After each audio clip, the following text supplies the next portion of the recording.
Hola, hola chicos, ¿cómo están? ¿Qué tal? ¿Cómo les va? Cuéntenme, ¿cómo ha estado su semana, su día? Muy buenas tardes, chiquillos. ¿Cómo están? Espero que con ganas. Eso, con todo el ánimo, con todas las ganas del mundo, que hoy tenemos una clase de IT Essential, así que con todo el ánimo del mundo, chiquillos, que se nos viene una clase increíble con la profe Tamara. Sí, como dice Patricio, hace mucho, pero mucho frío, así que abrigarse bien, chiquillos. Voy a buscar alguna mantita por ahí para que tomen harta atención. Exacto, sí, hace demasiado frío. Voy a presentar la pantalla. Miren, Ah, estoy como Patricio, que está en la cama ahí.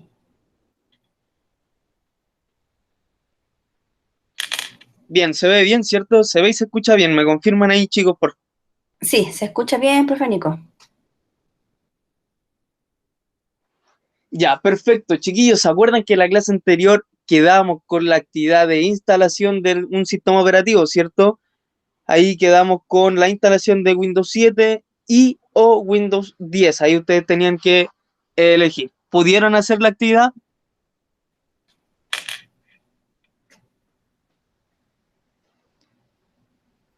Ya, Sebastián Vergara supongo que la subió a clase en la actividad, ¿cierto? Sí, pues Recuerda ahí que todas las actividades que hagan las tienen que devolver a clase, po. se hace la actividad y se tiene que volver a subir, como bien dice la profe Tamara. Ya bien, perfecto. Entonces, pasamos a la segunda parte, que es a la sección número 2, donde vamos a hablar de la energía eléctrica, de los voltajes, de la corriente, de la intensidad, de la potencia, de la resistencia, y así vamos a dar varios tips para proteger el equipo y cómo hacerle una mantención adecuada en cuanto a los sistemas de energía eléctrica que tiene nuestro computador. Vamos a ver algunas opciones avanzadas también ahí dentro de nuestro PC, para que estén atentos. Bien, la sección 3.2, el título es energía eléctrica. Lo primero que vamos a ver va a ser el bataje y el voltaje, ¿no es cierto? Y aquí tenemos cuatro parámetros fundamentales que son las unidades básicas de electricidad. ¿Qué es una unidad básica? ¿Alguien sabe por ahí qué es una unidad básica?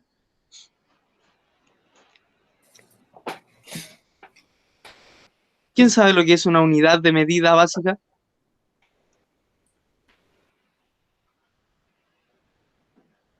Nadie responde por el chat.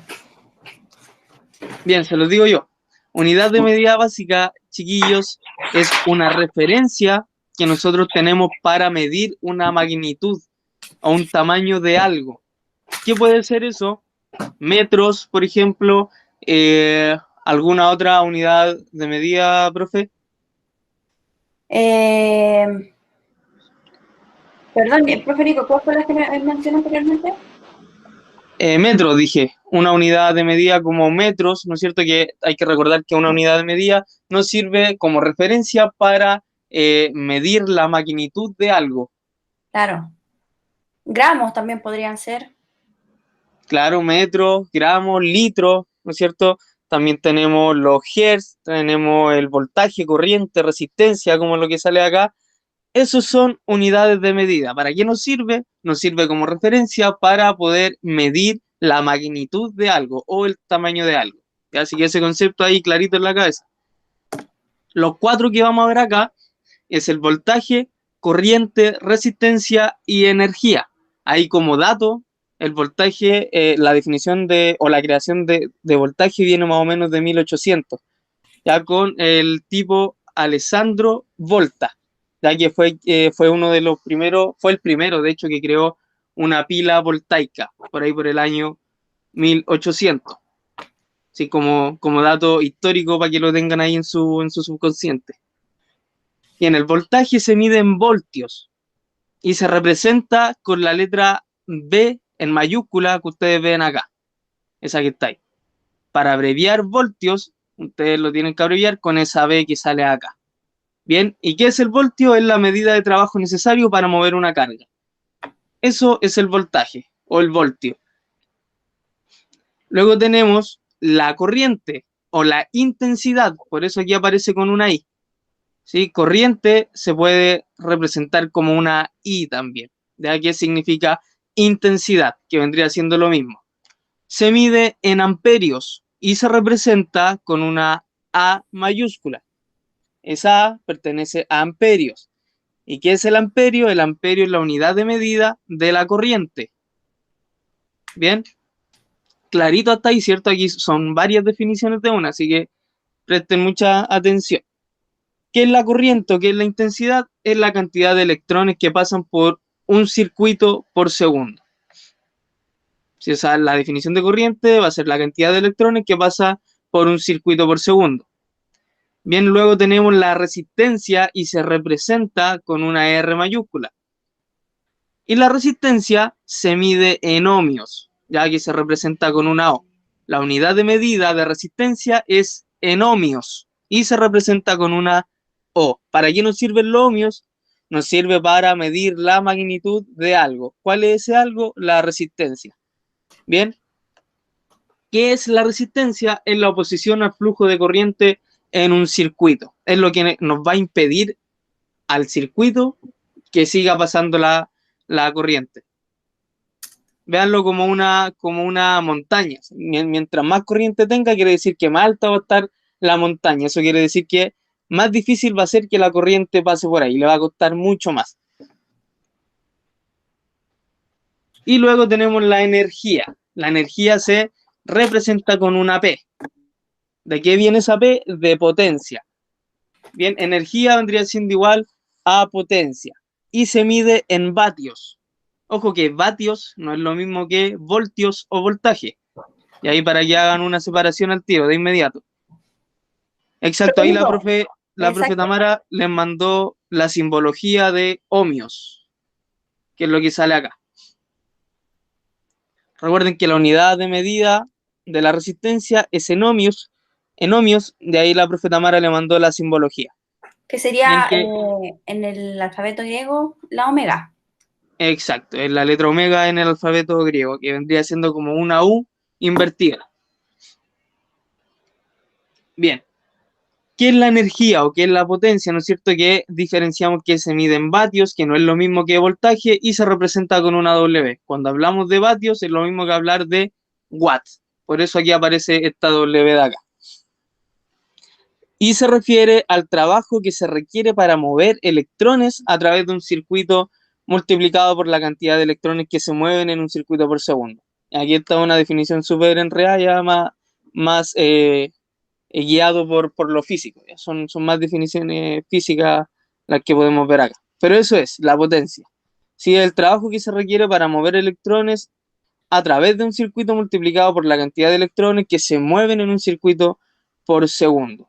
Ahí estaríamos haciendo la combinación o definiendo voltaje y corriente a la vez.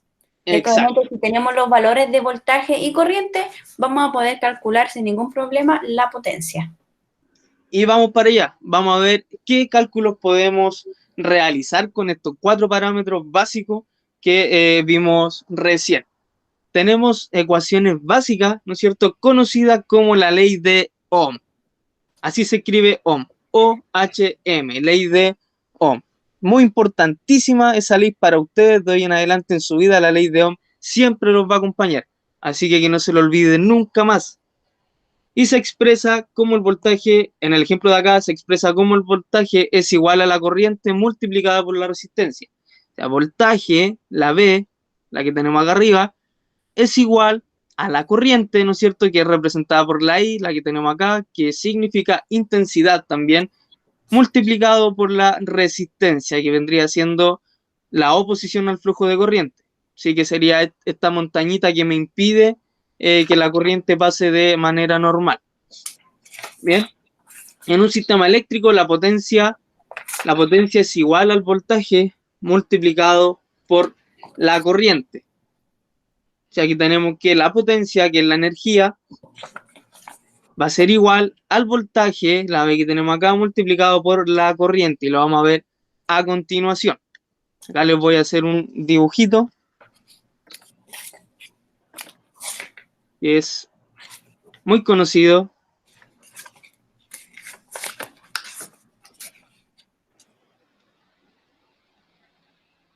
Bien, es un triángulo y se conoce como el triángulo BIR.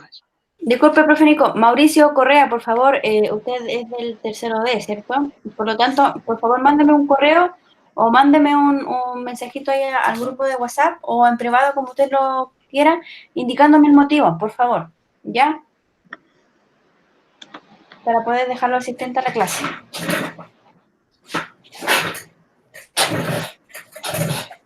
Miren, ahí no soy tan perfecto haciendo dibujos, pero ahí se ve que es un triángulo que está dividido en tres partes. Bien, este triángulo se conoce como triángulo BIR. Ahí se ve muy chiquitito. Dame un segundo. Ahí sí. Triángulo BIR. Bien, este triángulo está a base de la ley de Ohm. Bien, ¿y por qué se llama triángulo BIR? Lo vamos a ver a continuación. ¿O por qué se puede conocer como triángulo BIR? Bien, lo vamos a ver acá. Voy a seleccionar otro texto.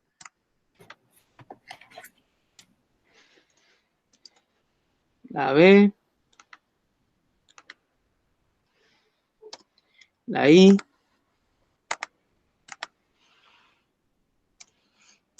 Y la R.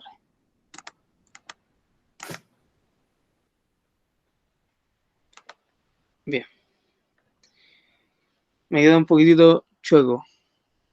Ya no importa. Aquí si se fijan las letras dice BIR, ¿no es cierto? Si leemos de izquierda a derecha, dice BIR. ¿En qué consiste? Por ejemplo, si yo quiero calcular el voltaje, y esto es súper importante que lo manejen, chiquillos, les va a solucionar las ecuaciones con respecto a la ley de Ohm de aquí en adelante. Así que mucha atención. Si yo quiero calcular el voltaje, o sea, quiero saber cuánto voltaje tiene mi circuito, ¿qué es lo que tengo que hacer? Voy a tapar la letra B, ¿no es cierto? Que es lo que quiero calcular, y me va a quedar la ecuación lista. Aquí me dice que corriente, o sea, la I se va a multiplicar por la resistencia. Tapo voltaje, que es el resultado que quiero obtener, y me queda que la corriente va a ser multiplicada por la resistencia. Entonces ahí ya tengo la ecuación lista. B de voltaje es igual a la I de intensidad multiplicado por la resistencia. Bien, ¿qué pasa si yo quiero calcular la corriente? Quiero calcular la intensidad. Sí, recuerden que, como dice la profe Tamara ahí, hacia el lado se multiplica. Siempre cuando tengamos letras hacia el lado, quiere decir que se están multiplicando. Exacto. Bien, si quiero calcular la intensidad, tapo la I de corriente de intensidad y me queda el voltaje partido, si se fijan aquí está la línea de la división, partido por la resistencia. Eso quiere decir que me queda intensidad es igual a voltaje dividido por la resistencia. Bien, ¿se entiende hasta ahí, chicos? Si voy muy rápido, me avisan, paramos, retrocedemos, me comentan, o si se entiende bien, me dicen, sí, profe, dele nomás, seguimos adelante, ¿ya? Coméntenme ahí en el chat para ver cómo vamos y cómo van quedando claros los conceptos ahí en su cabeza. Sí se entiende. Bien, exacto. Ahí la profe Tamara les mandó los ejemplos, ¿cierto? Que si tapo voltaje va a ser AB es igual a I por R, de corriente por resistencia. Si tapo corriente me va a quedar voltaje dividido en resistencia. Bien, y si tapo resistencia, voy a obtener que la resistencia va a ser igual al voltaje dividido por corriente. Bien, quiero que dibujen el dibujo que hice ahí yo, que lo copien en el cuaderno o que le saquen una captura, una foto ahí, pero que lo tengan guardado. Bien, porque ahora vamos a ver otro triángulo.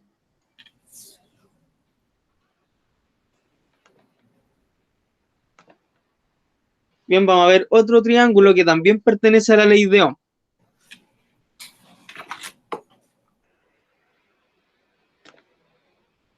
¿Cómo aquí puedo seleccionar? Ya, voy a borrar esto de acá. Y voy a añadir más texto. Bien, el segundo triángulo, esto lo voy a hacer más grandecito, con 48. Bien, el segundo triángulo, Tiene que achicarlo, profe Nico, el costado.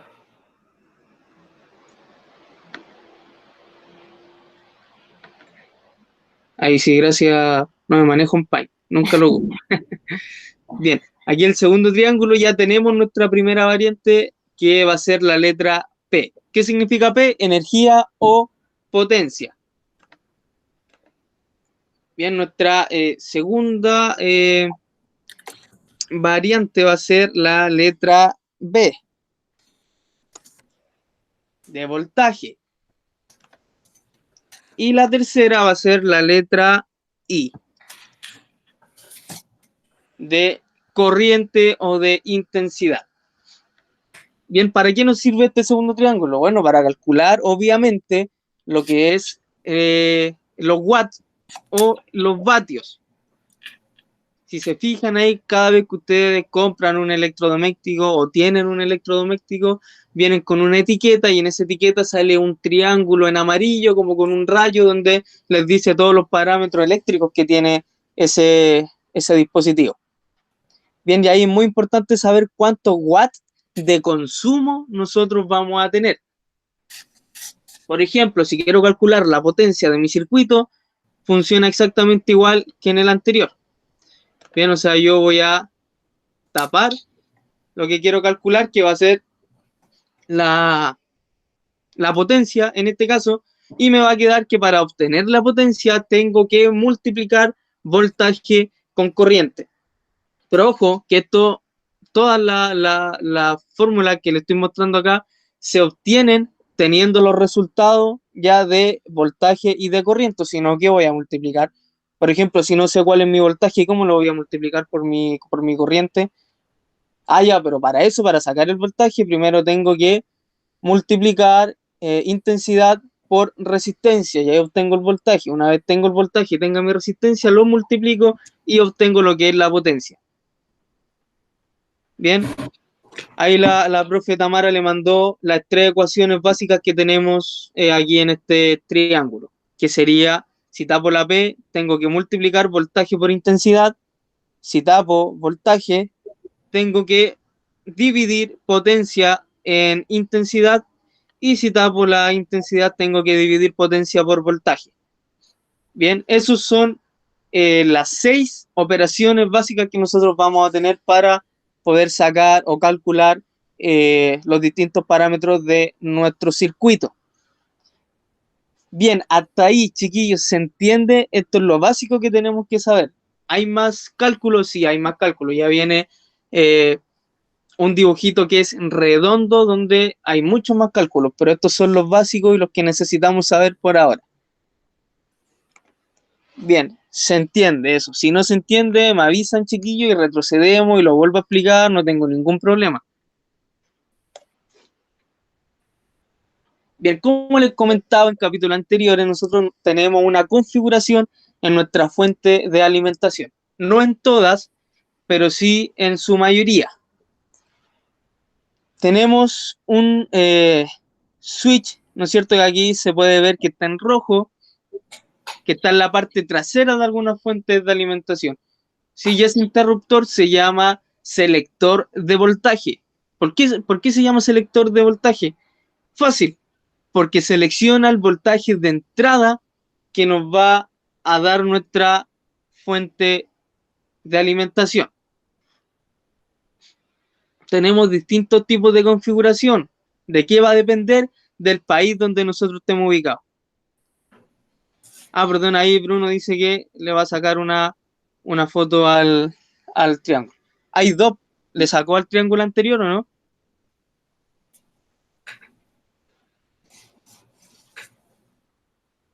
Pero debería usar las fórmulas para que así, a ver si saca bien el triángulo. Claro, sí, hay el triángulo chiquillo solamente para que se guíen, ya después los cálculos y las fórmulas ya se las tienen que saber de memoria, de aquí en adelante, así que por mientras el triángulo para que se puedan guiar, ya después el triángulo queda en el olvido y obviamente se quedan con la fórmula que les dio ese triángulo. Bien, seguimos con la fuente de alimentación, como les dije, tiene distintos tipos de configuración y va a depender del país en el cual nos encontremos situados. Bien, ¿por qué? Porque en algunos países se utiliza distintos voltajes. En algunos hay voltajes más altos, en otros hay voltajes más bajos que los que tenemos aquí en Chile, ¿ya? Recuerden que aquí en Chile son 220. Si nos vamos a encontrar en alguna fuente de alimentación que va a fluctuar entre 110 voltios y 115 voltios. Va a ser la configuración de acá. O nos vamos a encontrar con fuentes de alimentación que fluctúan entre los 220 y los 230 voltios. En el caso de Chile, como bien dice la profeta Mara, estamos en 220 voltios. Eso es el voltaje que nos da cada enchufe que tenemos en nuestra casa, 220 voltios. Si le colocamos 230 voltios, no nos va a funcionar y lo más probable es que quememos la fuente de alimentación. Yo he quemado varias fuentes de alimentación por no fijarme aquí en la configuración. De hecho, hay algunos que da menos, dice 210 a 220 volts. Sí, si lo configuro en 210 volts y mi casa me entrega 220, obviamente voy a quemar la fuente de alimentación. Así que mucho cuidado con eso. Bien, siempre verificar y ver bien. Ojo que también trae un interruptor acá al lado que es en negrito, que lo pueden verificar ahí. ¿Para qué sirve? Para poder otorgar el paso de la corriente dentro de nuestra fuente de alimentación. Aquí si se fijan, sale un 1 y sale un 0.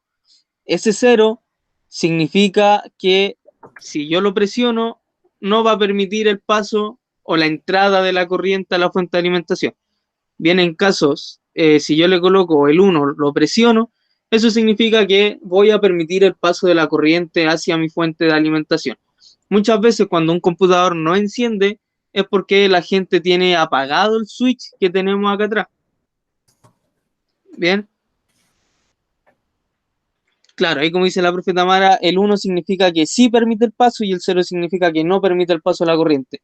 Siempre, chiquillo, y a mí me ha pasado un montón de veces, muchas veces. Hay gente que, bueno, cuando trabajaba antes en otro colegio, me llamaba preguntándome que el computador se echó a perder porque no prende, no funciona, no hace nada, el computador iba para allá, verificaba atrás, encendía el switch y el computador prendía. O sea, eso era una pérdida de tiempo para mí porque yo tenía que hacer otras cosas más importantes, siendo que ellos solamente tenían que apretar el switch y prender el computador.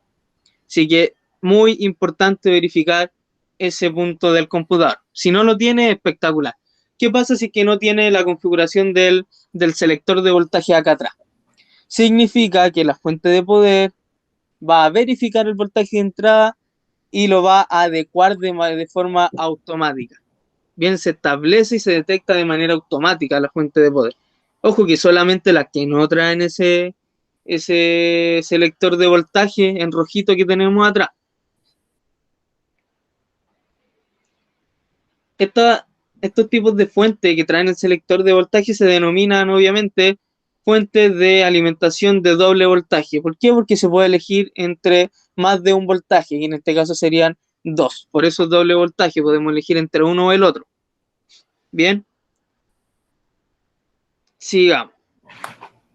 Aquí se les viene que va a estar en Classroom una práctica de laboratorio donde van a tener que realizar distintos tipos de cálculos con respecto a la ley de Ohm. Bien, ahí les vamos a dar una guía que ya tenemos lista con la profe Tamara y además tenemos pensado en crear otra guía para que se acostumbren a hacer cálculos con la ley de Ohm.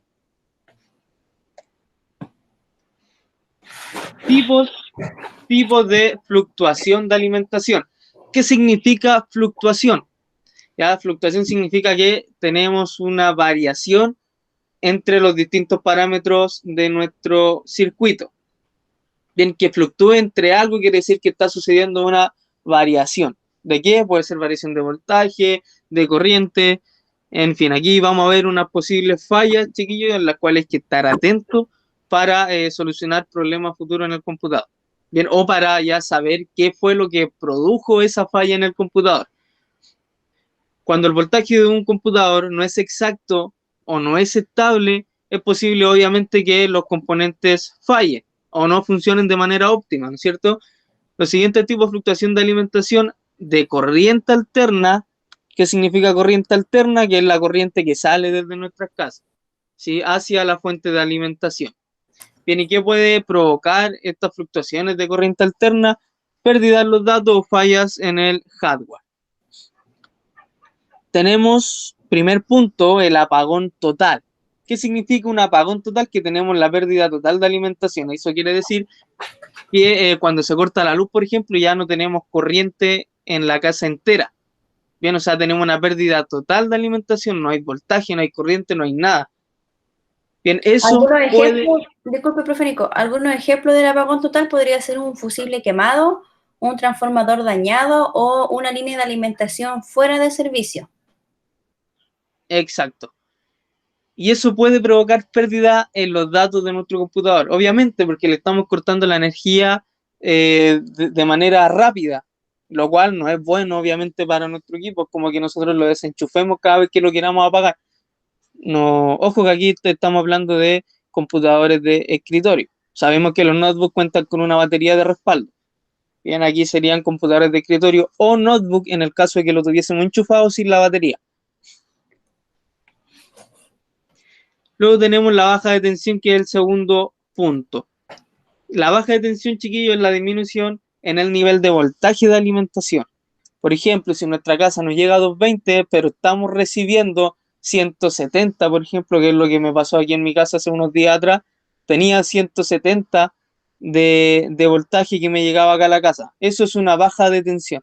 Sí, o sea, bajó el nivel de voltaje en mi casa, que pertenece obviamente a la corriente alterna y se mantiene durante un tiempo. Eso se denomina baja de tensión. Profe Nico, voy a agregar un detalle, una especificación más. La baja de tensión, chiquillos, ocurre cuando el voltaje de la línea de energía disminuye a menos del 80% del nivel normal de voltaje y cuando los circuitos eléctricos se encuentran sobrecargados. Bien, el tercer punto que tenemos es el ruido. El ruido, ¿no es cierto?, es la interferencia que proviene de generadores o rayos, ¿no es cierto?, que es como la interferencia que viene ya de una parte externa que produce fluctuaciones a nuestra línea eléctrica, tanto como especifica acá los generadores o los rayos. Bien, eso vendría siendo el ruido, o sea, las fluctuaciones externas que involucran dentro de mi circuito de corriente alterna. El Además, cuarto punto. disculpe, profe Nico, el ruido tiene como resultado una alimentación de mala calidad, lo que puede provocar errores en los sistemas de computación. Exacto, obvio, porque si bien son fluctuaciones de alimentación pequeñas, no está funcionando de manera óptima. O sea, sí o sí tenemos fluctuaciones pequeñas, pero las tenemos, lo cual igual hace que el computador a la larga no funcione de manera correcta. Y luego tenemos los picos de voltaje.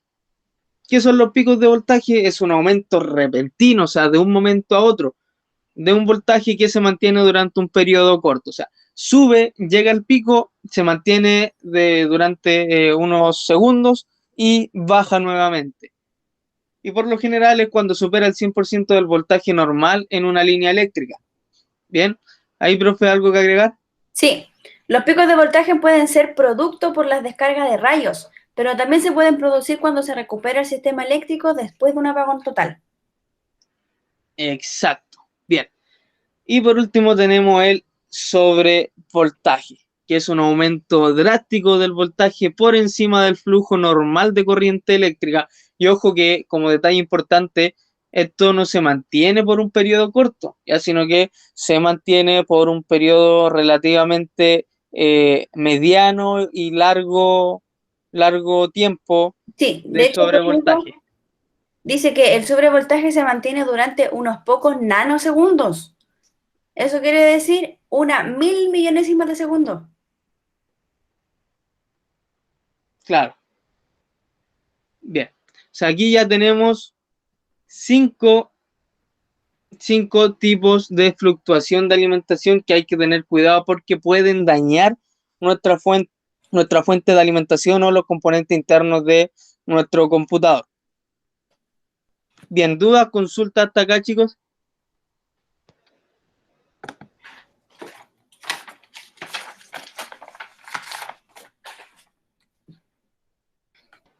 ¿Dudas, consultas, se entiende, no se entiende?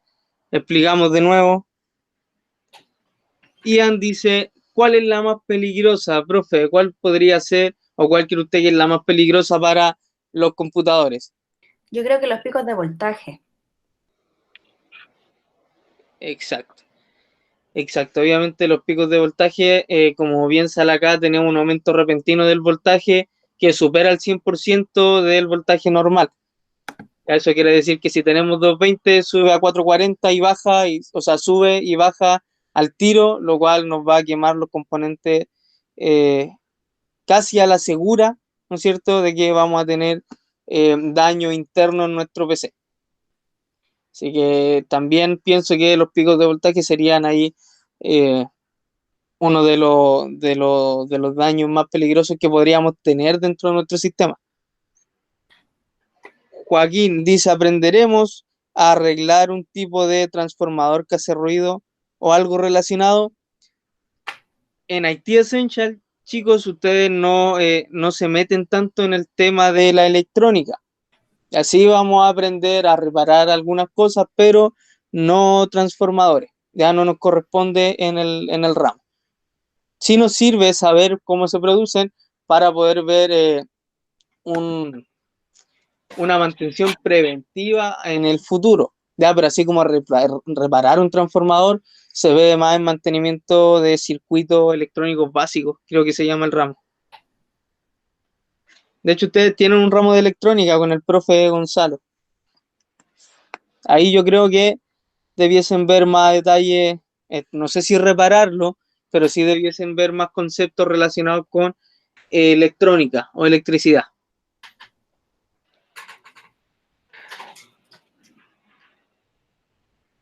Bien, dispositivos de protección de la alimentación, o sea, ya vimos lo que son las fluctuaciones y algunas posibles fallas que pueden ocurrir. Ahora tenemos que ver unas medidas de protección de la alimentación para prevenir esas fallas que podemos tener. Bien, con el fin de ayudar y proteger contra los problemas de fluctuación los equipos que nosotros tengamos. Bien, vamos a tener que utilizar distintos tipos de dispositivos para proteger los datos y los equipos de computación, como por ejemplo el protector de sobrevoltaje. ¿Para qué sirve este protector de sobrevoltaje? Para ayudar a proteger contra los daños ocasionados por el sobrevoltaje, obviamente, y también para los picos de voltaje. Bien, o sea, aquí ya podemos proteger tanto el sobrevoltaje como los picos. Bien. Y obviamente los supresores de sobrevoltaje desvían a tierra el exceso de voltaje eléctrico presente en la línea. O sea, cada vez que se produce un sobrevoltaje, un pico de voltaje, lo que hace el protector es que todo ese voltaje de más que tiene lo desvía con una conexión a tierra, lo desecha para un lado y lo manda hacia la tierra. Bien, ahí ocasiona una medida de protección para nuestro equipo. Profesor, ¿algo que agregar? Sí. La cantidad de protección que ofrecen estos protectores de sobrevoltaje, chiquillos, se van a medir en julios o joules. Ahí depende de quién lo nombre, lo van a escuchar, ¿ya? Cuanto mayor es la clasificación de julios o de joules, más energía puede absorber el protector de sobrevoltaje con el tiempo. Una vez que se alcanza la cantidad de joules o julios, el protector de sobrevoltaje ya no proporciona protección y debe reemplazarse. O sea, no son eternos. Exacto. Bien, súper. Excelente. Luego tenemos la fuente de alimentación ininterrumpible, como la UPS, ya muy conocida y muy famosa entre todos los sistemas de data centers. Todos tienen aquí una UPS. Bien, ¿para qué sirve? Para proteger contra posibles problemas de alimentación eléctrica y proporciona una calidad de alimentación constante cuando se producen bajones de tensión y o apagones de el consumo eléctrico, perdón.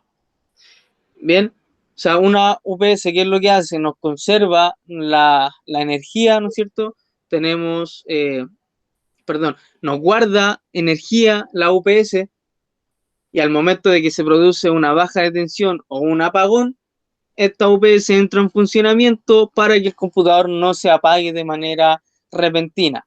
El uso correcto de una UPS, chiquillo, es que cuando se produce un apagón, nos da el tiempo para poder apagar de manera correcta los dispositivos y así poder desenchufarlo de manera correcta. Bien, o sea, no nos sirve una UPS como para trabajar de manera normal, se cortó la luz, voy a trabajar 2, 3 horas normal como siempre. No, la UPS nos sirve solamente para apagar nuestros dispositivos de manera correcta. Ya, o sea, nos da el tiempo de poder ingresar al sistema, apagarlo y desenchufarlo de manera correcta. Bien, profesor, ¿algo que agregar? Sí, como dijo usted, profe Nico, la batería se recarga de forma constante mientras la UPS está en funcionamiento. La UPS va a proporcionar alimentación de calidad constante cuando se produce una baja de tensión parcial o total. Hay algunos dispositivos, muchas UPS, que se pueden comunicar de forma directa con el sistema operativo del computador.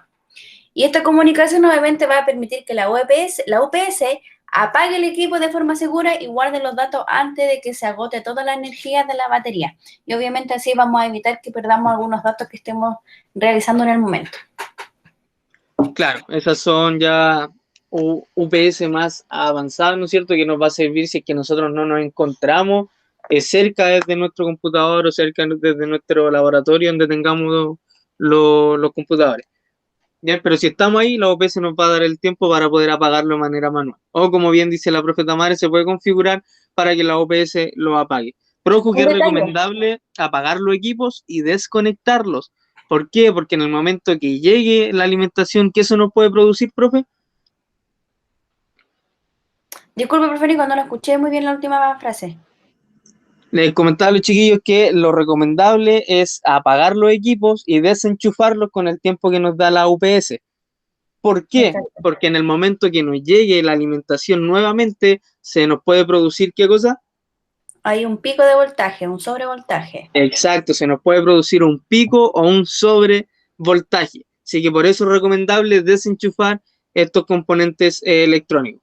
Ojo que en la casa, si tienen un apagón, también es recomendable desconectar televisores, desconectar microondas, refrigerador, todo lo que sea electrónico, desenchufarlo, porque al momento que llega la alimentación, se nos puede producir un sobrevoltaje o un pico de voltaje y eso nos puede dañar nuestros aparatos. Bien, Otro así que detalle, siempre profe después de un Nico, apagón desenchufar los equipos. hay algunos fabricantes de UPS que sugieren que nunca se enchufe a una impresora láser, porque la impresora se puede sobrecargar. Y obviamente ahí estaríamos hablando lo mismo que un pico o un sobrevoltaje y la impresora se nos puede ahí echar a perder. Va a dejar de funcionar. Claro, muy buen detalle. Y por último tenemos la fuente de alimentación de reserva, que serían las SPS. Ayudan a proteger contra posibles problemas de alimentación eléctrica mediante una batería de reserva que está en espera durante el funcionamiento normal, muy similar a una UPS. Y estos dispositivos no son tan confiables como la UPS, debido al tiempo que toma la conmutación de la batería. Bien, la UPS, chiquillos, es la más confiable porque hay un apagón y automáticamente le empieza a entregar consumo eléctrico al computador. Ya recordar que los computadores van conectados a la UPS y la UPS es la única que va conectada a la alimentación de la casa normal. Bien, entonces la electricidad sí o sí siempre va a pasar por la UPS. La UPS mientras se va recargando le va entregando también suministro a nuestro computador. Por eso al momento de que hay un apagón, los computadores no sienten nada porque siempre han estado conectados a la UPS, entonces siguen con el consumo normal. Ya, y ahí la UPS obviamente se empieza a desgastar en cuanto a la batería porque no está recibiendo alimentación. Ya, pero así funciona y por eso la más confiable es la UPS. Claro. Agrego un detalle. Disculpe, profe Nico. Ya, ¿Puede devolverse a la diapositiva anterior? Ahí, sí, chiquillo. Para detallar un poquito más el funcionamiento de la fuente de alimentación de reserva, o la SPS, ¿ya? Esta batería se va a encontrar en espera durante el funcionamiento normal, o sea, cuando no tengamos ningún tipo de variación en el voltaje. Cuando el voltaje disminuye, la batería va a proporcionar alimentación de corriente continua a un convertidor de potencia. Y este convertidor de potencia obviamente nos va a convertir alimentación alterna para el computador, ¿ya? Estos dispositivos no son tan confiables como decía el profe Nico, como la OPS debido al tiempo que toma la conmutación de la batería. Eso. Bien. Y terminamos con la sección 3.2. Sigamos Dudas, con la 3.3. Eso, dudas, consultas, chicos, háganla ahora. Es el momento porque ya vamos a pasar a funcionalidades avanzadas de las computadoras. Ya vimos lo que era voltaje, electricidad, vimos los vatos, los voltios, el vataje, ¿no es cierto? Vimos ahí la ley de Ohm, súper rapidito, después van a tener ejercicios para poder utilizar de mejor manera la ley de Ohm, cómo hacer los cálculos de mejor manera. Y ahora pasamos a la funcionalidad avanzada de las computadoras. Así que si tienen dudas, consulta con la sección anterior, háganla ahora antes de proceder con la sección 3.3. Si no tienen dudas, por favor escriban que no tienen dudas para nosotros saber que podemos avanzar sin ningún problema. Bien, Felipe no tiene dudas, Camilo tampoco. Eso es lo único de la clase, parece. profe Nico, hay una verificación de comprensión. ¿La hacemos o no? Ya, pues, realicémosla. Voy a dejar de compartir entonces. Bien, dejo de compartir, hacemos la verificación de comprensión para verificar de que ustedes entendieron, chiquillos, así que atentos a las consultas que les vamos a realizar con la profe Tamara para que nosotros estemos seguros también que ustedes sí entendieron y podamos seguir avanzando. Dele nomás, profe, con la proyección. Ya.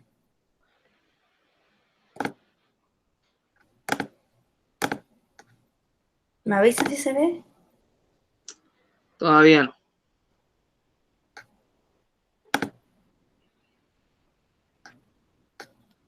Por ahí va. Ahora sí, ahora sí. Ya.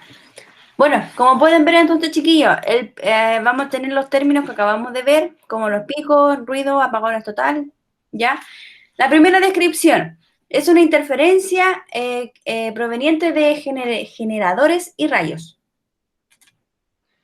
Interferencia proveniente de generadores y rayos. Fue la tercera opción que vimos en la sección anterior. Chicos, ¿cuál es? Camilo dice ruido. Joaquín dice ruido también. Bien, probemos con ruido. Ojo, chiquillos, que esperamos la participación de todos. O sea, tenemos 12 alumnos en sala y solo 2, 3 o 4 participan. Así que es fácil escribir. Los que contestaron ahora, por favor, dejen a los demás que participen, así para que vayan respondiendo todo. Y entonces dijimos ruido, ¿cierto? Si ruido la dejamos en la primera. Ya. Ya, chiquillos, todos participando con la segunda descripción. Que sería aumento repentino del voltaje que supera el 100% del voltaje normal en la línea.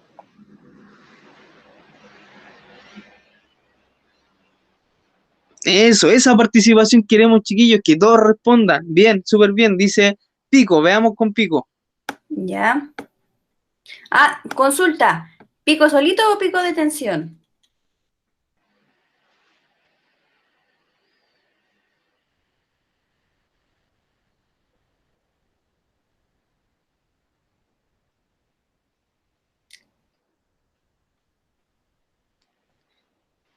Aquí está peleado, dice pico de tensión, otros dicen pico solo.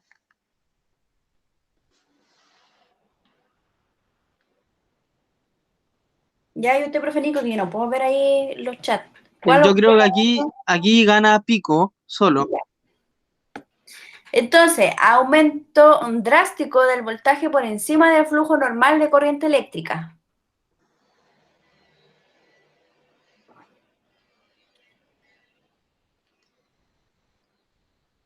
Sobre voltaje, dice aquí Camilo.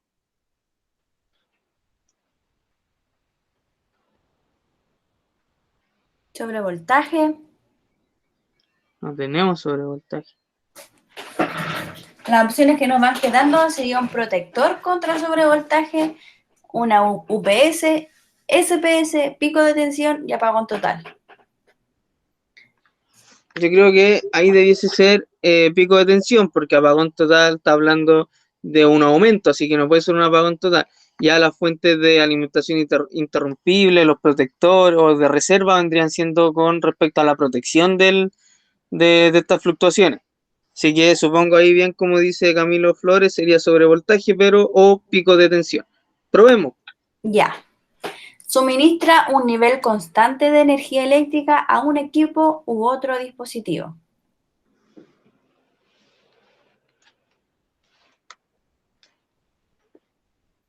Bien, suministro a nivel constante de energía eléctrica. Constante de energía eléctrica. ¿Cuál puede ser? UPS, dice Camilo.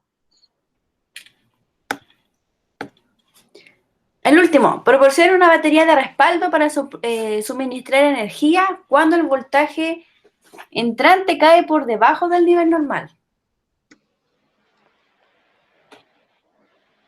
SPS dicen aquí los chiquillos. SPS. Chiquillos, recuerden que aquí nosotros no sabemos si que ustedes están bien o mal. Ya aquí lo vamos a verificar sobre las respuestas que ustedes nos dieron. Ya, así que aquí vamos a verificar qué tan bien o qué tan mal estuvieron en relación al aprendizaje de la sección anterior. Verifiquemos, profe. Bien, Estupendo. perfecto, chicos, perfecto. Si se fijan acá, pico de tensión se reconoce también como un sobrevoltaje, ¿ya? Ahora, ¿por qué lo menciono aquí como pico de tensión y no como sobrevoltaje? La verdad, son cosas de la traducción al español. Ya tiene varias fallas el tema del inglés al español.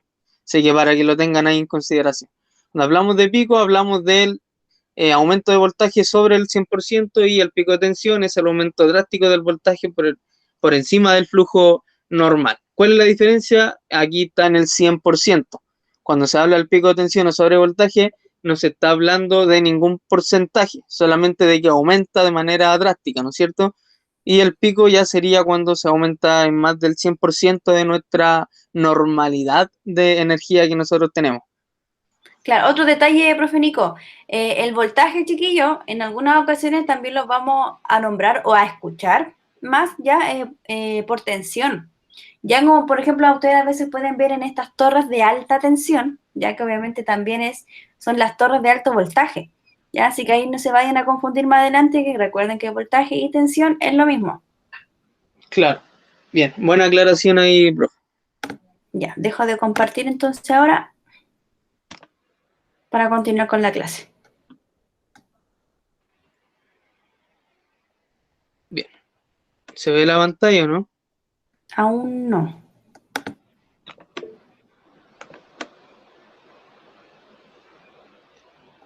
Bien, ahí sí. Ahí sí. Ya, sigamos entonces con la sección 3.3. ¿Hasta qué hora dura la clase de hoy día? 3:45, ¿no? Ay, no, no sé. Chiquillos, ustedes ahí. Sí. No, no, Camilo, 3:15 no. 3:45, ya, sigamos, tenemos tiempo todavía. Bien, anotaron el título, funcionalidades avanzadas de las computadoras. Chiquillos, recuerden que 3:45. estos son repasos de lo que ustedes tienen que estudiar en la plataforma. Esto no es contenido neto. Hay varias cosas que nosotros no vamos a mencionar, pero que salen dentro de la plataforma NetAcad. Por si acaso, para que lo sepan.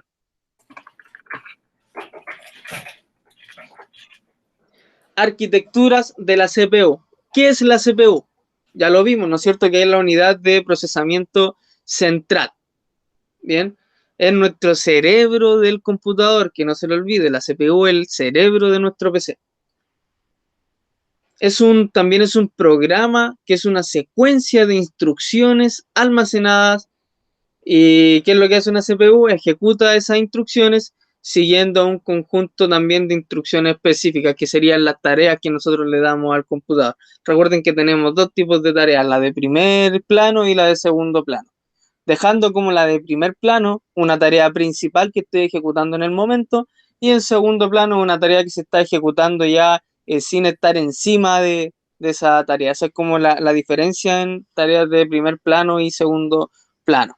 Y aquí vamos a tener distintas arquitecturas de la CPU. ¿Sí? Existen dos tipos distintos de conjuntos de instrumentos que pueden usar el procesador, que es uno de ellos en la computadora con conjunto de instrucciones reducido, que se le denomina RISC, RISC, ¿cierto? Ahí están las siglas en inglés, yo no las voy a pronunciar para que después no me hagan burla.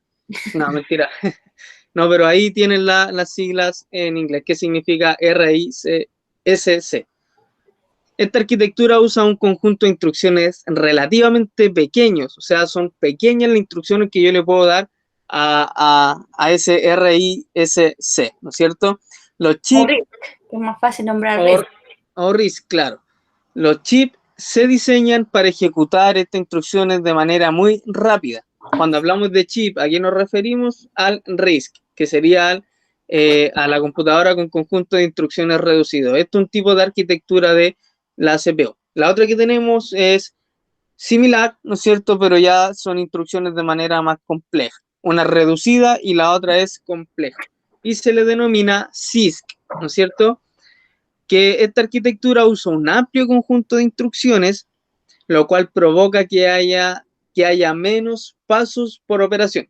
Por ejemplo, mientras la CPU ejecuta un paso del programa o una tarea, ¿no es cierto?, de algún programa que nosotros le damos al computador, las instrucciones restantes, o sea, que serían las tareas que quedan en segundo plano, las instrucciones restantes, si los datos se almacenan en una memoria especial cercana a la CPU, que es de alta velocidad y se denomina memoria caché. O sea, todas las tareas que nosotros tenemos en segundo plano quedan en la memoria caché. Bien, y las de primer plano obviamente quedan ya en la arquitectura de la CPU. Exacto, ahí como dice la profe, las tareas más sencillas, las más fáciles se ejecutan más rápido. No es lo mismo abrir un TXT que abrir un archivo de Word, ¿no es cierto? El TXT es mucho más sencillo que un Word. Por ende va a ser más rápido abrir un documento TXT que un archivo de la suite de Office.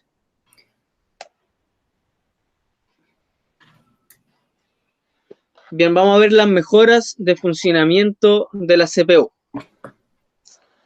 Tenemos los procesadores Intel, ¿no es cierto?, que usan ¿cómo se pronuncia eso? Hyper Tears. No, a ver cómo es. Bueno, ahí ustedes lo leen, chiquillos, ahí les hagan una captura. Ya soy profe de teléfono, profe de inglés, por ahí. Según Por yo ahí sé debería que, ser hiper reading, algo así, medio raro. claro, ahí yo lo leo como Hyper Theathing, algo así. Theathing. Bien, ahí los que son capos para inglés van a saber más que nosotros. Bien, ¿para qué utiliza esto Intel? Para mejorar el rendimiento de algunas de sus CPU, ¿cierto? Algunas de la arquitectura de la CPU. Con esta tecnología se ejecutan varias porciones de código que se conocen como subprocesos, que son tareas que se realizan simultáneamente en la CPU. De manera que una sola CPU rinden como si fuesen dos. O sea, si tenemos una CPU que se divide en dos lógicamente, no de manera física, de manera lógica. Y tenemos los otros que son los procesadores AMD, ¿no es cierto?, que utilizan la tecnología Hypertransport, que es para mejorar el rendimiento de la CPU. Este tipo de tecnología es una conexión de alta velocidad y de baja latencia entre la CPU y el chip de puente norte. Aquí ya empezamos a utilizar varios conceptos que vimos en capítulos anteriores. Bien, lo del puente norte, de la CPU, ¿no es cierto? Bien, y tercer punto, la potencia de una CPU se mide según la velocidad y aquí tenemos otra unidad de medida importantísima. Bien, que son los Hertz. ¿Cómo se abrevia la palabra Hertz? Una H mayúscula y una Z minúscula. La velocidad entre una CPU se clasifica en ciclos por segundo. O sea, ¿qué son los Hertz? Ciclos por segundo, física, primero medio, para que ahí vayan acordándose de algunas cosas que debieron haber visto. Como millones de ciclos por segundo, ¿no es cierto?, se denominan megahercios. Mega viene de miles o de millones, ¿no es cierto?, de ciclos por segundo. Cuando hablamos ya de gigahercios, estamos hablando de miles, perdón, y cuando hablamos de megahercios, estamos hablando de millones. Bien, la cantidad de datos que una CPU puede procesar a la vez depende del tamaño del bus de la parte delantera, o sea, del bus frontal. Bien, ¿se acuerdan más o menos qué es lo que, o cómo funciona un hertz? Un hertz, cómo funcionan los ciclos por segundo. Exacto, como dice ahí la profe, un hertz equivale a un ciclo por segundo. O sea, se demora un segundo en dar una oscilación completa que va desde su punto cero hacia su otro punto cero. O sea, llega al pico, llega a la cresta, llega al valle y vuelve de nuevo a su punto inicial. Ahí se completa un ciclo. En la vida real, un ciclo vendría siendo, o sea, cuántas veces por semana usted va al colegio, por ejemplo. ¿Cuántas veces por semana usted va? Bueno, antes, el año pasado, ¿cuántas veces por semana usted iba? 5. O sea, tiene 5 hercios, que sería 5 ciclos por semana. Ahí vendría siendo. Sí, porque estamos definiendo cuántas veces va usted al colegio por semana. O sea, va 5 veces a la semana, eso quiere decir que tiene 5 hercios. Si va 5.000 veces a la semana, significa que tiene 5 gigahercios por semana. O, por ejemplo, el tema de los aplausos. ¿Cuántas veces yo puedo aplaudir en un segundo?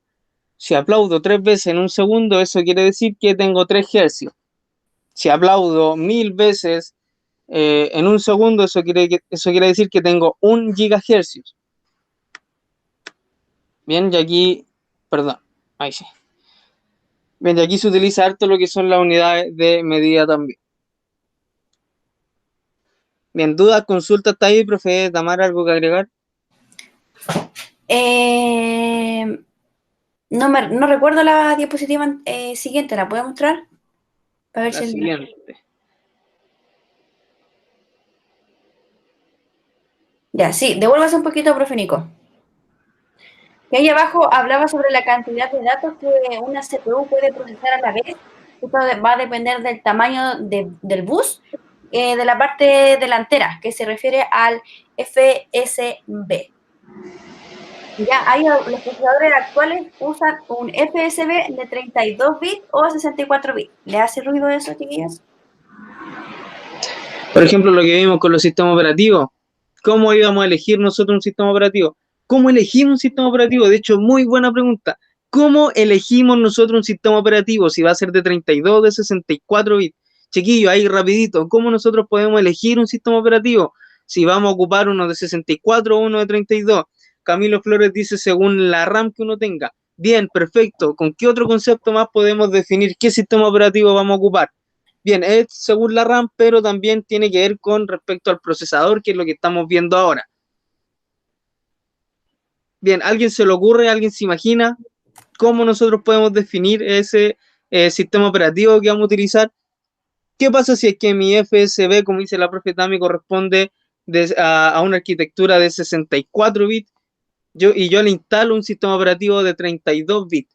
¿Es lo correcto? ¿Es lo óptimo? ¿Lo estoy instalando bien? ¿Me va a funcionar de manera correcta? Ahí Joaquín dice que no. ¿Por qué? Especifique, fundamente. ¿Por qué dice que no? ¿Va a funcionar de manera correcta? Joaquín dice que no. ¿Por qué no, Joaquín? Fundamento su respuesta.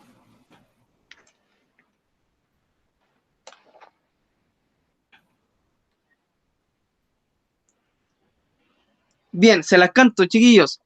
Si tengo un sistema operativo de 32 bits y tengo una CPU que tiene una arquitectura de 64 bits, ¿va a funcionar? Por supuesto que va a funcionar. ¿Va a ser la mejor instalación que voy a realizar?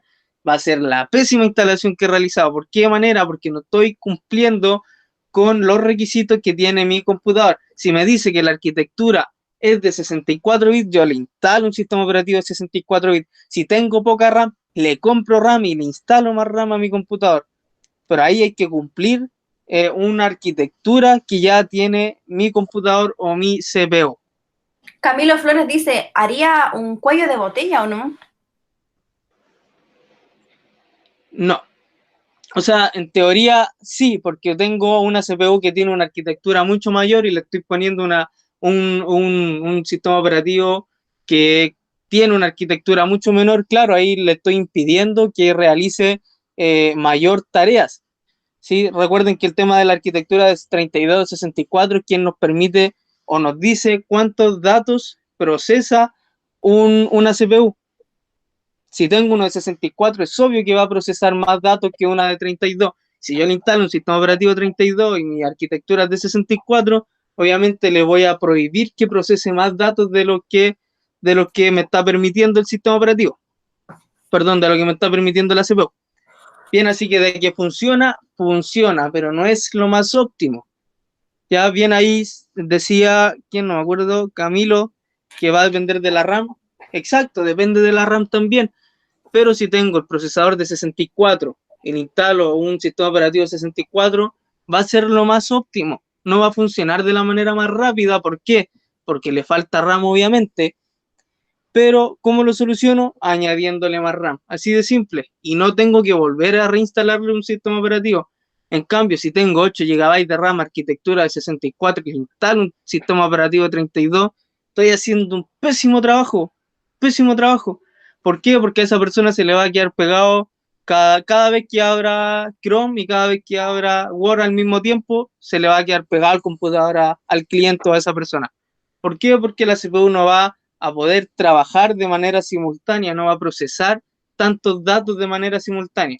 Así que ojo con eso. Arquitectura 64, memoria RAM de 3 hacia arriba es suficiente para un sistema operativo 64. Hoy en día con Windows 10 ya se recomienda desde 4 GB de memoria RAM hacia arriba.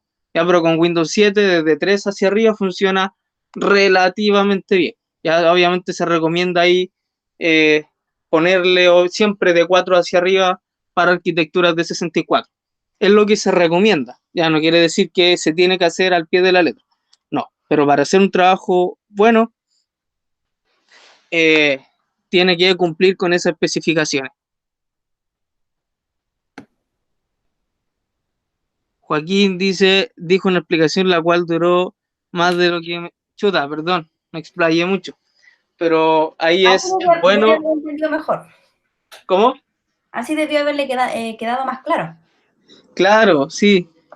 Espero que le haya quedado claro la explicación, que si fue muy larga, no importa, da lo mismo, pero el tema es que le haya quedado claro, o sea, cumplir con la arquitectura ahí, chiquillos. Recuerden, si tengo una arquitectura de 64, no le voy a poner un sistema operativo de 32, o sea, estaría ahí bajándole el nivel al computador de la nada. Ya si tengo memoria RAM, ahí le instalan de 64 y le recomiendan al cliente que compre más RAM. Si no quiere ponerle más RAM, ya es decisión de él. Pero ustedes ahí ya cumplieron con la arquitectura que tienen que cumplir. Bien. Eso, profesora Tamara, ¿algo más que agregar? No, solo eso. Ya, perfecto. Mejoras de funcionamiento de la CPU, o sea, ¿cómo la podemos mejorar? ¿Es lo más óptimo? Depende. ¿De qué depende? De lo que ya habíamos hablado anteriormente en secciones anteriores, de qué tan bueno es el sistema de refrigeración que tengo. Si yo hago una mejora en el funcionamiento de la CPU, como por ejemplo la primera que sale aquí, que es el overclocking, dice que se utiliza para hacer que un procesador funcione a una mayor velocidad. Bien, ¿qué pasa si que yo hago un overclocking? Va a funcionar a mayor velocidad, obviamente, va a ser más rápido, pero se va a sobrecalentar. Por eso es importante tener una refrigeración buena. Si no es tan buena, es recomendable que lo deje así, ¿no? Bien, esta técnica no es un método recomendable como sale acá para mejorar el rendimiento de la PC, porque puede provocar daño en la CPU por el sobrecalentamiento. Lo opuesto a la técnica del overclocking es la moderación de velocidad de la CPU. ¿Qué es la moderación de velocidad de la CPU? Es una técnica que se usa cuando el procesador funciona a una velocidad inferior a la nominal para conservar la energía o producir menos calor. Si aquí hablamos del overclocking, que es cuando aceleramos los procesos de la CPU, y también utilizamos lo que es la moderación de velocidad de la CPU, que es cuando la dejamos bajo el nivel estandarizado que viene la CPU. ¿Para qué? Para que produzca menos calor. Mientras menos calor produce, va a funcionar de mejor manera. Eso tienen que tenerlo claro. Si no, porque ustedes le pongan mayor velocidad, significa que va a trabajar más rápido. ¿Por qué? Porque se les puede dañar y con el sobrecalentamiento no va a funcionar más rápido, es obvio. Pero si le hacen una moderación de velocidad y produce menos calor y funciona bien, puede ser obviamente que obviamente funcione menos rápido de lo normal, pero al producir menos calor, que ahí haga una alta de mayor funcionamiento. Así que es importante tener esos dos puntos bien claros.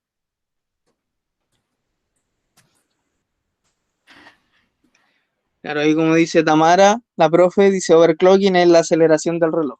Pero por eso también las CPU vienen con con un estándar de CPU ya definida. Bien, ahí si usted le hace un overclocking o le modera la velocidad, de ahí eso es requisito de usted o de su cliente.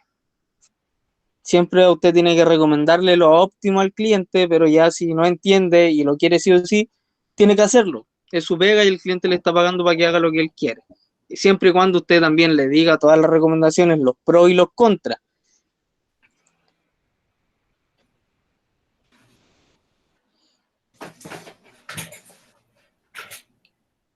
Y el último punto es la virtualización de la CPU. Bien, que es una función de hardware admitidas por la CPU de AMD e Intel. ¿Dónde se hace esta configuración? En la BIOS también. Bien, que permite que un solo procesador actúe como varios procesadores. En algunos equipos en la BIOS viene deshabilitada esta opción, y al venir deshabilitada esta opción, lamentablemente no nos permite crear máquinas virtuales, por ejemplo, en el VirtualBox. Entonces, ¿qué es lo que hay que hacer ahí? Si no me permite crear, por ejemplo, máquinas con arquitectura 64, ¿qué es lo que tengo que hacer? Ir a la BIOS y habilitarle la opción de virtualización. Con la virtualización de la CPU se pueden ejecutar varios sistemas operativos en paralelo. Bien, aquí hay una palabra clave: sistemas operativos en paralelo. Eso nos va a permitir la creación de máquinas virtuales. Si bien es habilitada, ya saben por qué es. Quizás esté deshabilitada desde la BIOS.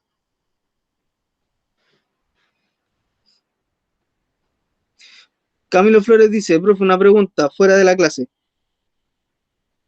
¿Sabe cómo bajarle el volumen a la página? ¿A qué página? ¿Qué página, Camilo?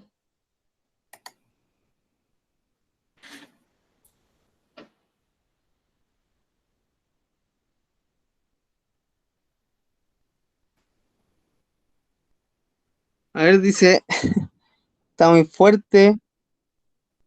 Pero que soy yo que estoy hablando muy fuerte, porque si soy yo me avisan y bajo mi tono. No, profe Nico, está bien. Yo creo que Camilo debería ahí apretar el botón de bajarle un poquito el volumen. Ah, claro, ahí ustedes también tienen la opción de bajarle el volumen a su computador o celular para escucharlo más bajo, si es que hablo muy fuerte. Ya, bien, perfecto, sigamos entonces. Bien, procesadores multinúcleo.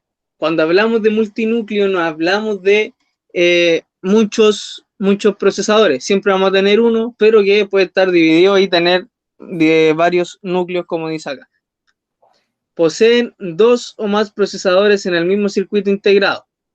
Bien, o sea, vamos a tener un procesador, ¿no es cierto?, que se divide en dos o más dentro de esa misma arquitectura física. Nosotros vemos ahí. La integración de procesadores en el mismo chip genera una conexión de gran velocidad entre ellos.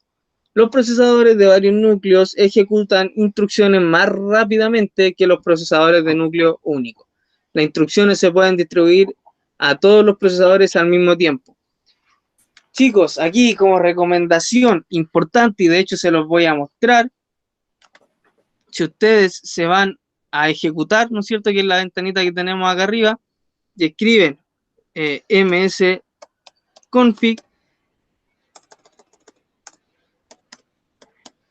este es un detalle, esto ya es fuera de la clase, msconfig, le dan un enter, les va a salir la configuración del sistema.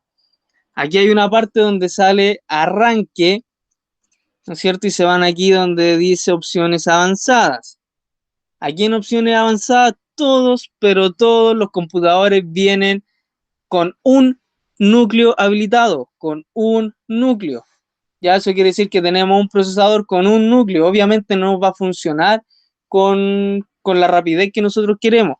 Entonces, ¿qué es lo que hay que hacer? Meterse a la configuración del sistema, a las opciones avanzadas de arranque, seleccionar número de procesadores y seleccionar la cantidad de núcleos que tengan disponibles. Yo en mi caso tengo 8. ¿Sí? Mi computador es un octa-core de 8 núcleos. Bien, acá entonces se selecciona los núcleos y se activa. O sea, es recomendable, o yo les recomiendo activar los núcleos. De hecho, a mis clientes siempre se los dejo con los núcleos activados para que tengan una mejor experiencia también dentro de su computador. Sin aplicar overclocking, pero sí aplico el funcionamiento de todos los núcleos de mi computador. Bien, ¿se entiende?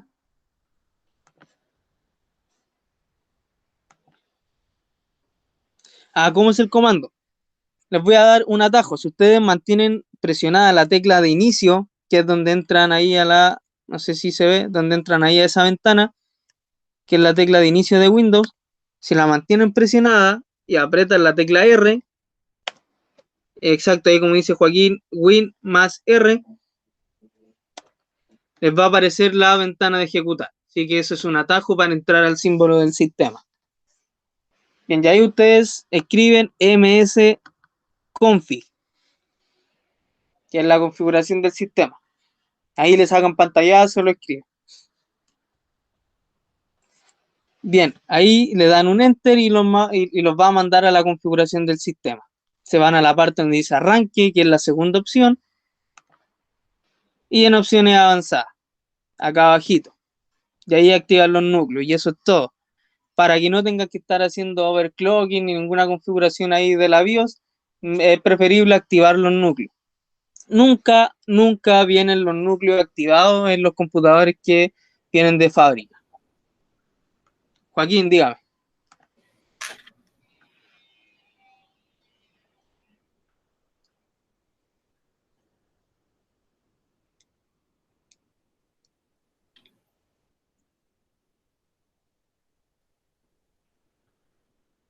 Joaquín dice, ¿para qué situación se utilizaría bloqueo PCI? ¿Dónde dice bloqueo PCI? ¿O es una pregunta fuera de lo que estamos viendo?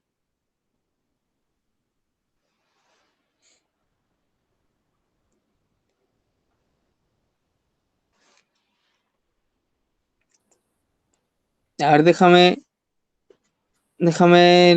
ya está acá. A ver, espera. Chuta. Bloqueo PSI.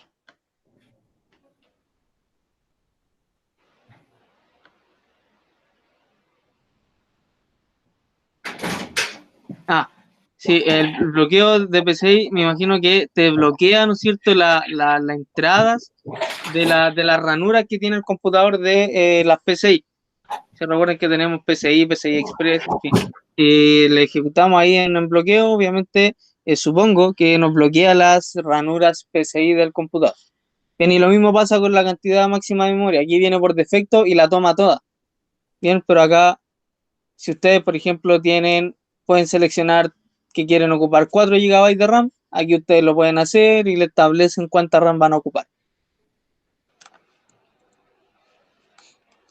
Chiquillos, acá también, si se meten más en esta ventanita donde dice inicio, no, a ver, en arranque también era. Si aquí se le pueden establecer programas para que se ejecuten de manera automática cuando inicien el computador, o sea, usted prende el computador y si le inician las aplicaciones de manera automática. Pero en esta misma ventana lo pueden realizar. No les voy a enseñar ahora cómo porque me estoy escapando de la clase y debemos tener a la profe Tamara aburrida. Así que sigamos. No, oiga, profe, un detalle al último que dijo. Conciencia con lo que hagan si es que quieren añadir ahí aplicaciones al inicio, porque recuerden que si agregan aplicaciones a lo mejor que son innecesarias, eso también le va a provocar que el sistema se ponga un poquito más lento. Así que ojo con eso ahí. Exacto, Piénsenlo bien. exacto. Si bien para tareas específicas yo suelo ocupar las tareas automatizadas que se les llama, pero obviamente con conciencia y sabiendo los pros y los contras que puede provocar. Obviamente, si mi computador se demoraba 10 segundos en encender, ahora con la tarea automatizada, aunque tenga un programa automatizado, se me va a demorar 20 segundos en encender porque tiene que cargar todo un sistema desde el principio. Bien, así que ahí también, como dice la profe Dami, ojo con lo que ustedes hagan, siempre a conciencia y viendo los pros y los contras de lo que ustedes están haciendo. Bien, los procesadores multinúcleo conservan la energía y producen menos calor que varios procesadores de núcleo único, lo que mejora el rendimiento y la eficacia. Y qué bueno que leí este punto, porque es por ese motivo que yo siempre activo los núcleos, tanto de los clientes como de mi computador personal. Bien, siempre lo activo, ¿por qué? Porque mejora el rendimiento y la eficacia. ¿Sí? Producen menos calor. O sea, ya ni siquiera tengo que hacer una moderación de la velocidad de mi procesador porque producen menos calor. Y para que sea más rápido no tengo que hacer overclocking, sino que tengo que ocupar todos los núcleos que tiene mi sistema. Bien, así que importantísimo eso. Y una recomendación súper buena, así que utilícenla. Bien. Aquí tenemos las diferencias de núcleo único y de varios núcleos. Ahí después ustedes la leen en la plataforma, nos los vamos a leer acá para seguir avanzando. Los procesadores multinúcleo es otra función que ofrecen algunas CPU, ¿no es cierto? Que es una cantidad de procesamientos de gráficos de GPU integrada. La GPU es un chip que realiza los cálculos matemáticos rápidos necesarios para representar gráficos. Una GPU puede ser integrada o dedicada, ¿no es cierto? Se le puede insertar en una ranura de expansión o puede venir ya lista con el computador. Las GPU integradas suelen estar directamente incorporadas en la CPU y dependen de la RAM del sistema, mientras que la GPU dedicada es un chip independiente con su propia memoria de video dedicada exclusivamente al procesamiento gráfico. Ahí los que son ya gamer entienden más los conceptos de acá, ¿no es cierto? Que tienen una memoria aparte y funcionan de manera igualitaria, la integrada con la dedicada, pero una es independiente y la otra está directamente incorporada en la CPU.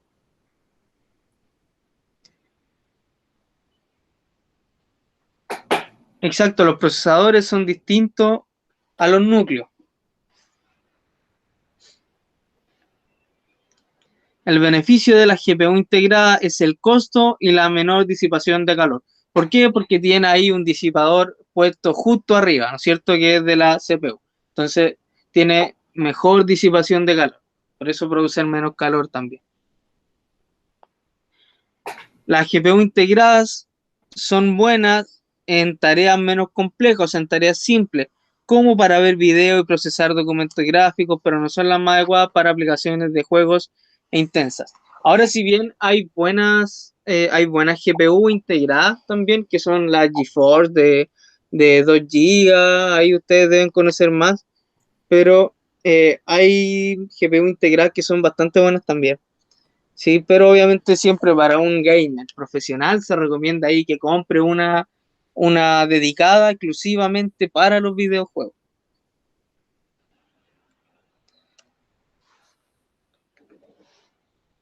Mecanismo de refrigeración de la CPU. Bien, como se muestra en la imagen acá tenemos la ventilación activa, que se lo mencionó la profe Tamara en secciones anteriores, refrigeración activa y tenemos aquí la pasiva, que vendría siendo el disipador que tenemos acá. Los ventiladores de gabinete, ¿no es cierto? Es un ventilador que sirve para aumentar la circulación de aire en el gabinete. O sea, toma el aire que está dentro y lo va expulsando y hace que circule de mejor manera y se elimine más calor aún. Algunos gabinetes tienen varios ventiladores que incorporan aire frío mientras otro ventilador expulsa el aire caliente. Por lo general, nos vamos a encontrar algunos computadores que tienen dos ventiladores, que uno ingresa aire frío y el otro expulsa el aire caliente.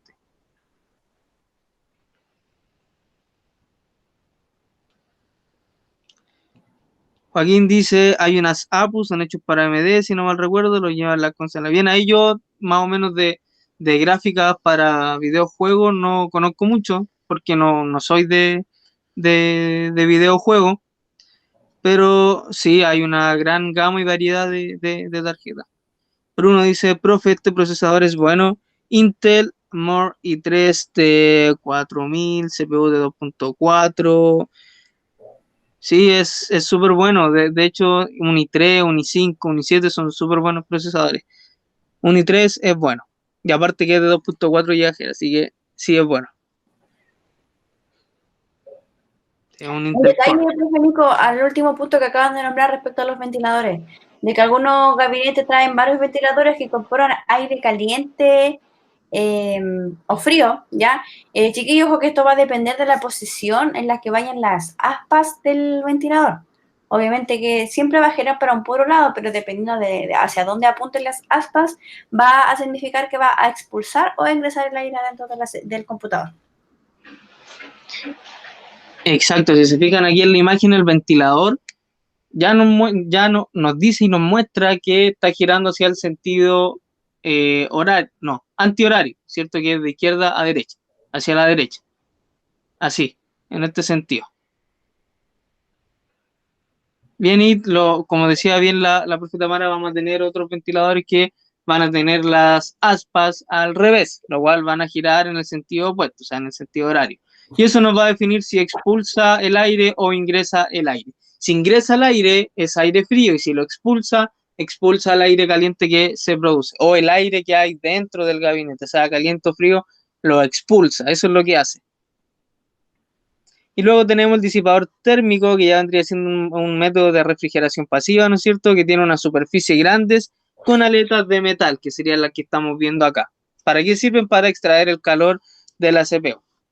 Se coloca un compuesto térmico entre el disipador térmico y la CPU que se denomina pasta térmica. Y anótenla ahí, subrayen las mayúsculas en negrita con destacado rojo, amarillo, verde.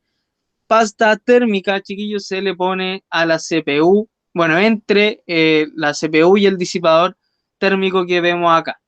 ¿Para qué sirve la pasta térmica, profesora Tamara? Va a aumentar la eficacia de la transparencia de calor entre la CPU y el disipador térmico. Exactamente, o sea, gracias a la pasta térmica nos va a permitir de que fluctúe de mejor manera o de que se genere una mejor conducción entre la salida del calor que produce la CPU hacia el disipador térmico. O sea, nos va a servir como un elemento conductor para que se vaya el calor de la CPU. Ahí, chiquillos de marca, nosotros no vamos a hablar, ahí ustedes tienen que ver y hacer su apreciación.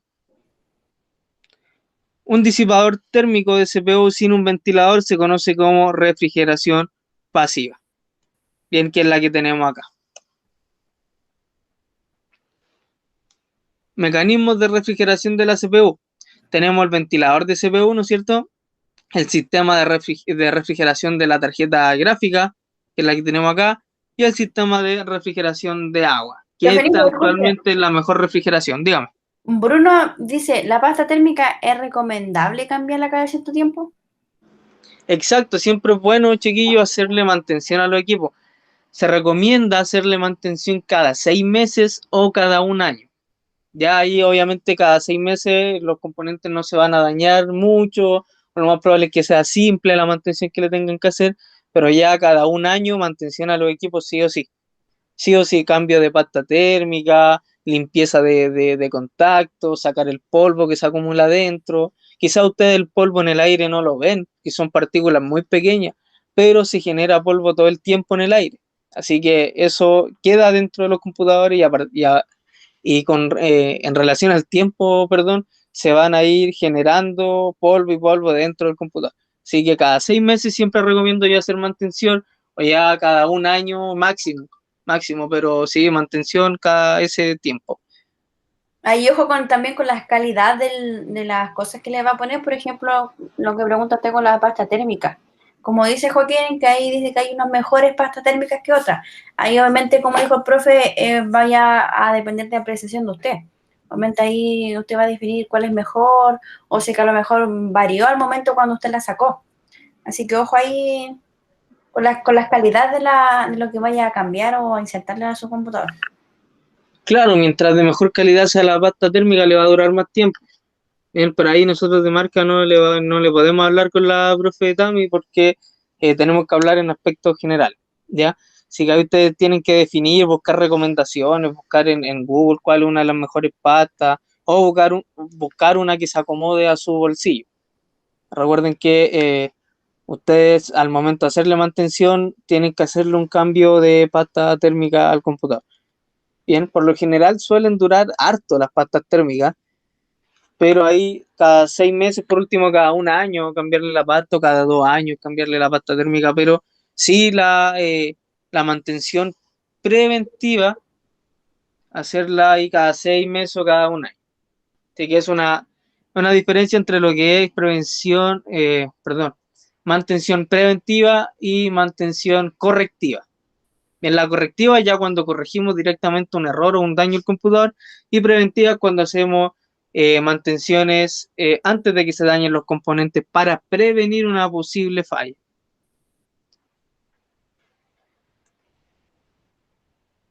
Bien, dice cómo instalar un ventilador en la parte superior o dentro de un disipador. De hecho, por lo general en los computadores que ustedes van a ver, hay un ventilador de refrigeración activa, ¿no es cierto?, encima de un disipador, que un disipador es pasivo. ¿Para qué? Para poder sacar también el calor que está dentro del disipador. Un disipador térmico de la CPU con un ventilador se conoce como refrigeración activa. Bien, el sistema de refrigeración de tarjeta gráfica es el ventilador que tiene nuestra tarjeta gráfica dedicada que nosotros le ponemos al computador. Y el sistema de refrigeración de agua se coloca en la placa metálica sobre el procesador y se bombea agua por encima de la parte superior para que absorba el calor que genera el procesador. El agua se bombea a un radiador para liberar el calor en el aire y a continuación hace que vuelva a circular. Bien, aquí en la imagen de acá abajo se aprecia una refrigeración por agua. Actualmente la mejor refrigeración, pero es cara. Sí, es cara y es raro verla en personas comunes. ¿Por qué? Porque el precio es elevado. Los más comunes que van a ver va a ser la de las pasivas y activas, que vendría siendo el ventilador y los disipadores térmicos.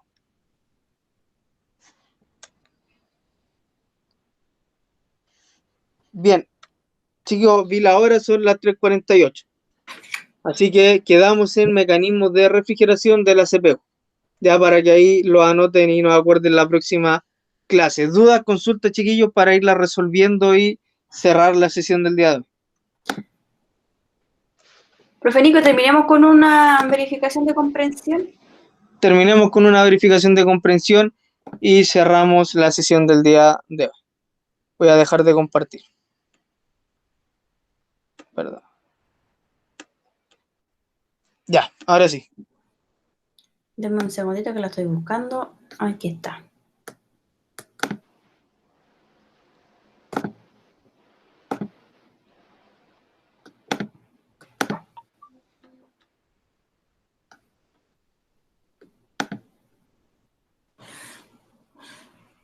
Ya, ¿lo ven? ¿Pueden ver?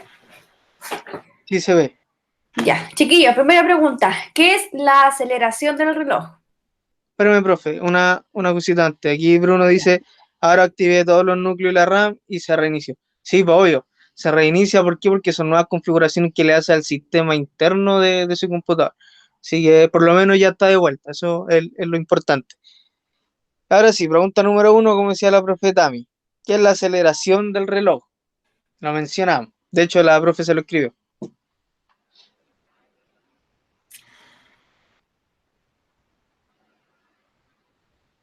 ¿Hay respuestas? La segunda, dice Joaquín, dice, configura la CPU para que se ejecute a velocidades superiores a las diseñadas originalmente por el fabricante. ¿Alguien más? La segunda, dice Sebastián. Bien, vamos por la segunda. Ya. Pregunta número 2. ¿Qué se puede utilizar para extraer el calor de la CPU que se instala directamente en la parte superior de la CPU? Lo acabamos de ver.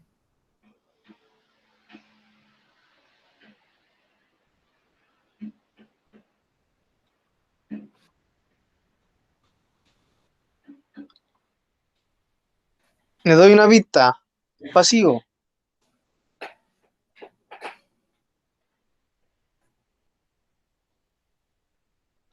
Joaquín dice ventilador, Ian dice disipador térmico. ¿Alguien más para desempatar?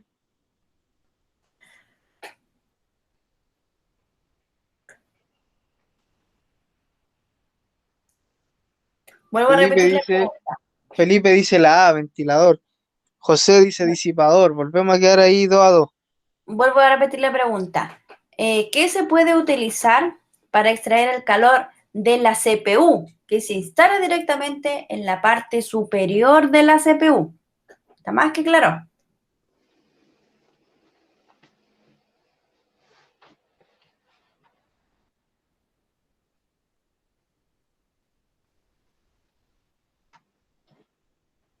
Disipador, dice Joaquín, se retractó. Ya, veamos con disipador térmico. Pregunta número 3.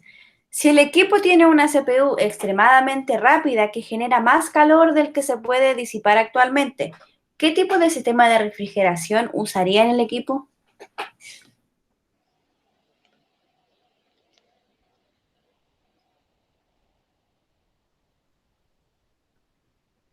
Sistema de refrigeración por agua, dice aquí Joaquín. ¿Qué más? Dice sí, tiene una CPU extremadamente rápida que genera más calor del que se puede disipar actualmente.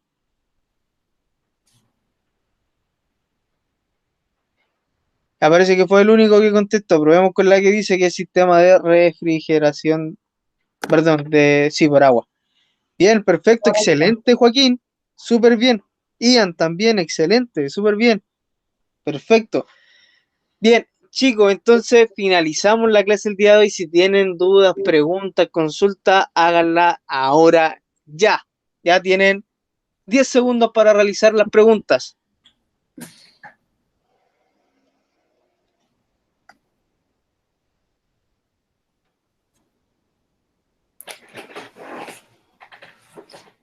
Joaquín dice, ¿qué eran los primeros conceptos? Los primeros conceptos en la clase del día de hoy vimos lo que era dice RICC y sí, bueno, eso tiene que ver con la arquitectura de los procesadores. ¿Se acuerdan que vimos dos tipos de arquitectura que eran las complejas y la otra ¿cómo era la palabra? Se me fue la palabra. Bueno, pero una es compleja y la otra es la que son más tareas más sencillas. Bien, esos son los primeros conceptos de RISC y CISC. Bien, RISC vendrían siendo las tareas sencillas y Claro. CISC vendrían siendo las tareas complejas. Bien. Felipe Aguayo está. Javier Aguayo. Responda por el chat, por favor, Javier Aguayo. No, sí está, Javier. Pregunta, Javier. Javier, una pregunta del comienzo de la clase. ¿Con qué letra se representa la corriente? Cortito. Fácil, sencillo. Responde si sabe o no sabe.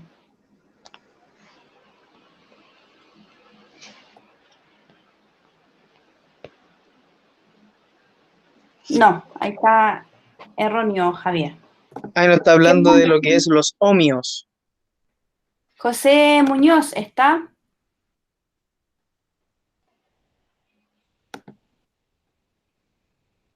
A Sebastián Vergara no lo he visto. Sí, ahí está José Muñoz. Ya, no, José sí ha participado en la clase. Sebastián Vergara, ¿está?